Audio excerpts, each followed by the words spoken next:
Hello everyone. In this video we are going to learn how to tell the geometry of a given molecule using the Vesper chart, right?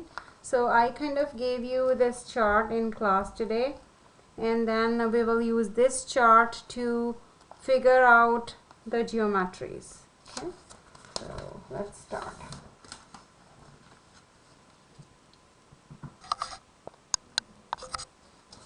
Okay, so this is the chart. Okay. So let's start. So what is AXE method? What does AXE stand for? So AXE stands for, A stands for the central atom, right? And then the subscript will tell you how many of those are there. X stands for the bonded atom, the atom that is on the outside. And E stands for the lone pairs only on the central atom, right? So I would emphasize that you always remember, whenever we are counting the lone pairs for geometry, it should always be lone pairs on the central atom only. Only the central atom dictates the geometry of the molecule. We do not care how many lone pairs are on the outside atoms. Okay.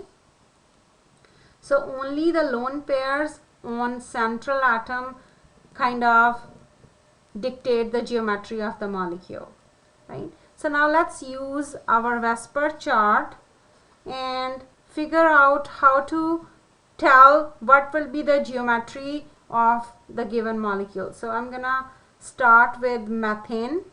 Before we start, so there's another thing that we need to know. We call this steric number. What is steric number?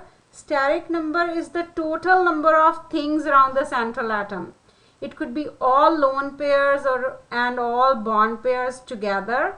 So we call them electron groups. So if, for example, we have water. So let's say we have water. So this is water. I'm going to draw water here. Water has 2 bond pairs, so number of bond pairs oxygen is making. So we only are concerned with what oxygen has, because this is the central atom. So oxygen is making 2 bonds, so number of bond pairs is 2, right? Or we can say X is 2, so this is equal to X. And the number of lone pairs on oxygen is 2. So number of lone pairs, which we call E, is also 2. So steric number is 2 plus 2 equals 4. In other words, we can say that there are 4 things around the oxygen atom, right? 2 lone pairs and 2 bond pairs. 4 things in total. There are 4 electron groups around the oxygen atom. Okay. So let's do some examples. So the first example I'm going to take is methane, CH4.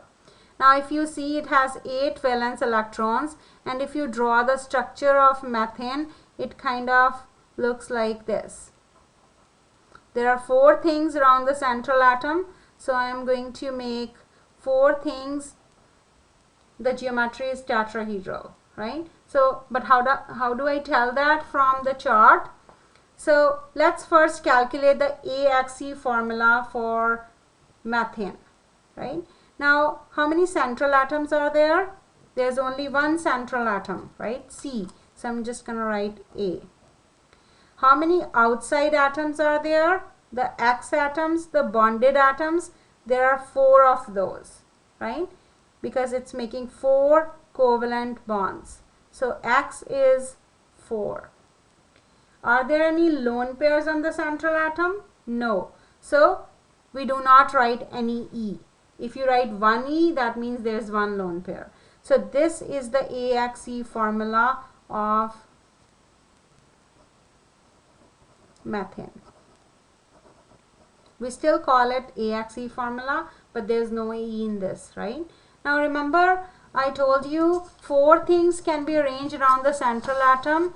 The best possible way is to arrange them in a tetrahedral. Now let's see. Let's first calculate the steric number, right? So we have steric number is equal to X plus E, right? So X is 4, so we have 4, and now there are no lone pairs, so 0, so steric number is equal to 4,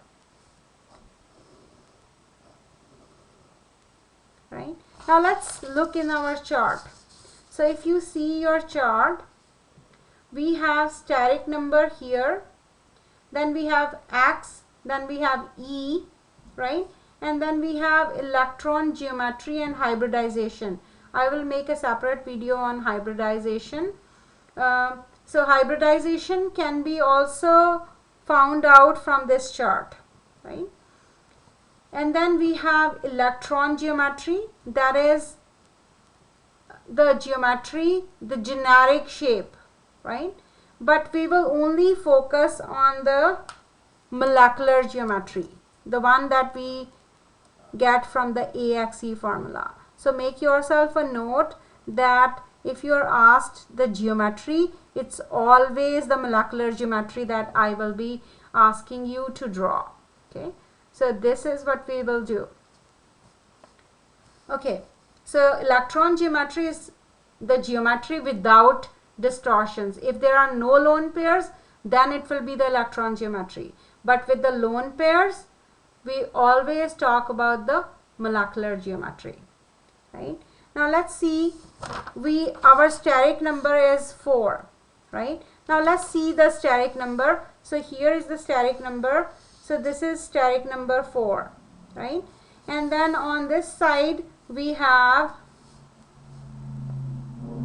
the number of lone pairs. Now since there are no lone pairs, so I am going to look here, right? And then this geometry AX4 is tetrahedral, right? So this is tetrahedral. So I'm going to write that tetrahedral. Okay. Now let's do another example. So for every geometry, the first step is you have to draw the Lewis dot structure of the compound and then find its AXE formula, then find its steric number, and then look in the Vesper chart to find its geometry. You may need to memorize these geometries as well. The next example I'm going to do is BH3, right? BH3, if you draw the Lewis dot structure, boron has 3 valence electrons and each of the hydrogen has 1, so 3 plus 3, 6 valence electrons, right? And then I know 3 things have to be drawn in a plane of triangle. So I'm going to kind of put these 3 hydrogens in a plane of triangle, right? And we have used 2, 4, 6, all the valence electrons. So this is the raw structure of boron. Now let's write down the AXE formula, right? Now there's only one central atom, so I'm going to write A. And how many X atoms? The outside atoms are there, like the bond pairs, 1, 2, and 3. So X is 3. Are there any lone pairs? No, there are no lone pairs, right? So this is the AXE formula for this molecule. And the steric number would be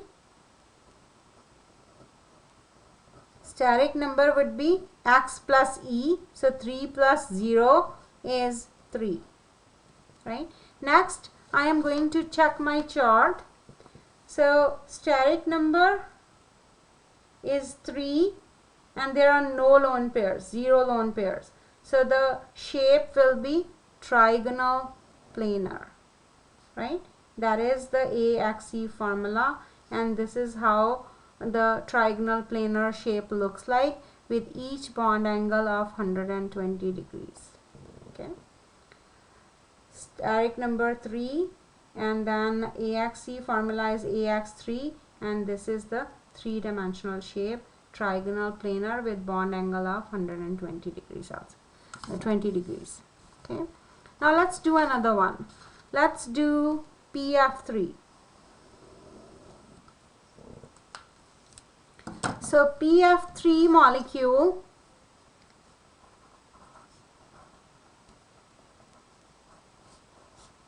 PF3 has 5 plus 21 equals 26 valence electrons, right? Now if I draw the Lewis dot structure, I know there are three things around the central atom, right, so far. So I can put those phosphorus in the center and put 3 fluorines around it, right? I have used 2, 4, 6, and then I can complete the octet of each fluorine by giving each fluorine 6 electrons, right? So I have used up all the valence electrons but 2. So these 2 will go as lone pair on the phosphorus atom. So I'm gonna draw a lone pair like this, right? So this is PF3. Now let's write down the AXE formula for PF3.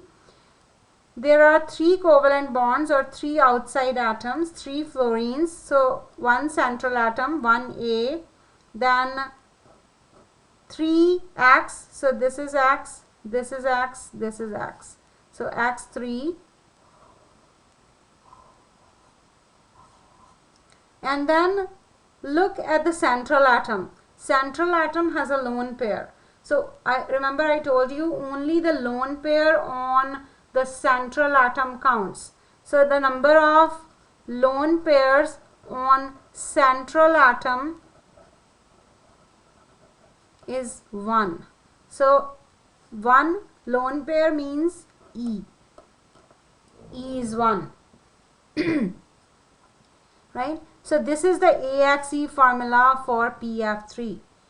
3 bond pairs and 1 lone pair, right? And now the steric number is I'm gonna write SN for the steric number. Steric number is X plus E, so 3 plus 1. There are 3 X and 1 E, so 3 plus 1 equals 4, right? So I am going to look in steric number 4. So steric number is 4, and our formula is AX3E. So steric number 4, AX3E is trigonal bipyramidal, right? So I can write the geometry. It's trigonal. So steric number 4, and this is the hybridization. Trigonal pyramidal is the geometry, right? So you can see trigonal pyramidal. What is a trigonal pyramidal? It's not bipyramidal, guys. Look, this is trigonal pyramidal. Technically, the steric number is 4. So there are 4 things around the central atom, right? Remember, so this is a tetrahedral geometry, right? Now, technically the steric number is 4. So 4 things around the central atom. This is the best possible way to draw 4 things around the central atom. Now look, if I take 1 bond pair from the tetrahedral geometry, it kind of looks like this. Now we have a lone pair here. So this place is occupied by the lone pair now, right? And then the tetrahedral, if you remove the top one, it kind of looks like a pyramid, right? If I put that there, right, you can see it kind of looks like a pyramid, right? So that is why its name is trigonal pyramidal. When the steric number is 4 and you take 1 atom from the bonded pair and replace that with a with a lone pair AX3E, the shape becomes trigonal pyramidal. Okay, let's do another example.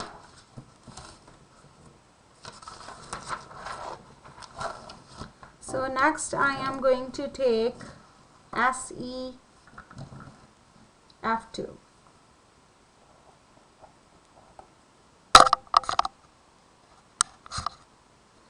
So SEF2 has 6 plus 14 equals 20 valence electrons. Now if you draw SEF2, it kind of looks like this, F and F, right? And then you can complete the octet of each fluorine. Remember, we do not need to count the valence, the lone pairs on the fluorines, the outside atoms. We are only concerned with the lone pairs on the central atom. Now if you see, you can try drawing the structure of selenium difluoride, and you will see there are 2 lone pairs on selenium. Okay? So this is how, now these lone pairs are going to push these fluorines away, right? And then the structure kind of becomes bent. So these fluorines, they are going to kind of squished together, right? The AXE formula would be, we have 1 selenium A, 2 fluorines, X is 2, and then there are 2 lone pairs. So E is 2. So this is the AXE formula for selenium difluoride, right? Now the steric number is equal to X plus E. So 2 plus 2 is 4, right? Ideally it would be a tetrahedral, but now 2 positions of the tetrahedral are kind of occupied by the 2 lone pairs, right? So we still see, so the steric number is 4. So look in steric number 4, and we have this geometry right here, AX2E2. That is the AXE formula, AX2E2, right?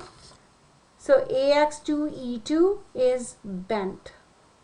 So the geometry of this molecule is bent, and we can draw the bent shape like this. Instead of drawing them side to side, we can, this is how bent geometry looks like. And then the 2 positions are occupied by the 2 lone pairs, right? Now I'm going to do another example, the last one for this video. So let's do XeF2. We did that in class as well, right? And then if you count the electrons, so if I draw XeF2, the structure kind of looks like this.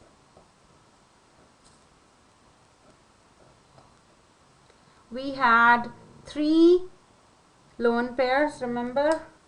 You can try out the Lewis dot structure.